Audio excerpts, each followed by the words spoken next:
بظاہر پارلیمنٹ میں اپوزیشن کی صورت میں پی ٹی آئی بہت شدید ریزسٹنس تو شو کر رہی ہے، لیکن کچھ چیزوں کے اوپر اب یہ بھی واضح ہے کہ جہاں پالیسی میکنگ ہوگی وہاں پر ایز اے اپوزیشن پارٹی بھی ان کو چلنا تو پڑے گا ملک کے معاملات چلانے کے لیے۔ پبلک اکاؤنٹس کمیٹی کے اوپر ابھی تک ایک کنفیوژن موجود ہے کہ شیخ افضل مروت صاحب کو خان صاحب نے نامینیٹ کیا، پھر صاحبزادہ حامد رضا صاحب کا بھی نام آیا، لیکن یہ واضح نہیں ہو رہا۔ حکومت نے ایک نئی بات کر دی کہ ہو سکتا ہے پبلک اکاؤنٹس کمیٹی کے لیے ہم حکومت سے کوئی بندہ نامزد کر دیں۔ تو جب معاملات ایسے ریزسٹنس کی طرف جائیں گے تو ایک تو یہ کہ پی ٹی آئی کیا کرے گی، دوسرا یہ فرمائیے گا کہ جو وزیر اعظم صاحب کو آج مشورہ دیا گیا کہ آپ پی ٹی آئی کی طرف بھی دوستی کا ہاتھ بڑھائیں، تو اگر بحالت مجبوری صحیح وہ ایسا کرتے ہیں تو کیا پاکستان تحریک انصاف بھی رسپانس میں ہاتھ بڑھائے گی یا نہیں؟ دیکھیے سنا آپ نے 3-4 سوال پوچھے، ماشاءاللہ آپ اتنی تیز تیز پوچھ لیتی ہے، میں بوڑھی ہو رہی ہوں، مجھے بھول جاتے تو میں آرام سے جواب دے دیں۔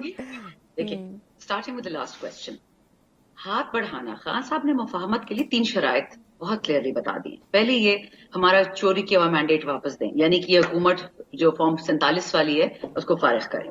دوسرا، ہمارے جتنے بے گناہ خواتین ہمارے جیلوں میں سڑ رہے ہیں، ہمارے جتنے ورکرز ہیں، ڈاکٹر یاسمین راشد، عمر چیمہ، جتنے بھی لوگ ہیں ان کے کیسز جعلی ختم کریں۔ اور تیسرے، جو انکانسٹیٹیوشنل کیسز ہو رہے ہیں، سویلینز کو ملٹری کورٹس میں ٹرائی کیا جا رہا ہے، ان کو آپ شفٹ کریں سویلین ٹرائلز پہ۔ انہوں نے کچھ غلط کیا، ہم کچھ معافی یا بھیک تو نہیں مانگ رہے، ان کے ٹرائل کریں، اگر انہوں نے کچھ غلط کیا ہو ٹھیک ہے دیکھی جائے گی۔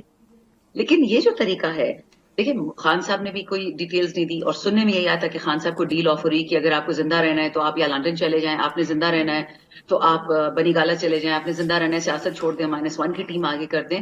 خان صاحب نے، سننے میں آیا ہے، میرے پاس کوئی اس کا پروف نہیں ہے، کہ ان سب ڈیلوں کو ٹھکرا دیا، لات مار دیا ان کو۔ اور جو ہم ان کی بہنوں کی اسٹیٹمنٹس دیکھتے ہیں وہ بھی کچھ یہی بتا رہی تھی، تصدیق کر رہی تھی۔ سو اب تک جو خان صاحب ان کا جادو نہیں چلا مفاہمت کا، یہ کیسی مفاہمت ہے کہ آپ لوگ ارشد شریف کو بھول جاؤ، آپ ذلے شاہ کو بھول جاؤ؟ ہم بھول سکتے ہیں ان لوگوں کو جو پاکستان میں 40 سال سے یرغمالی ہو رہی ہے، تباہی بربادی، اور اس کو بھول جاؤ؟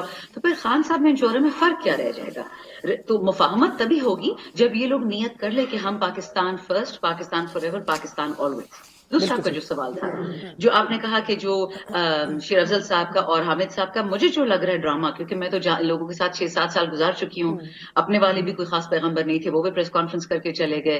سو مجھے تھوڑا سا سینیکل ایٹیٹیوڈ میں نے اڈاپٹ کر لیا ہے۔ مجھے تو لگ رہا ہے کہ ڈر رہی ہے گورنمنٹ، ٹریجری بینچز، گورنمنٹ تو نہیں کہوں گی، گورنمنٹ تو یہ ہے نہیں، ٹریجری بینچز ڈر رہی ہیں کمیٹی کا چیئرمین مروت صاحب سے ڈرتے ہیں، تو وہ مروت صاحب کو نیوٹرلائز کروانا چاہ رہے ہیں حامد رضا سے، کیونکہ ہیڈ آف ایس آئی سی ہیں، لیکن ایکچوئل ان کا نشانہ ہے کہ نور عالم صاحب کو انہوں نے دوبارہ بنانا ہے head of P S C. مجھے تو یہ لگ رہا ہے، بٹ اللہ نوز بیسٹ، میرے پاس کوئی کنفرم نیوز اس کی نہیں ہے۔ بالکل ٹھیک۔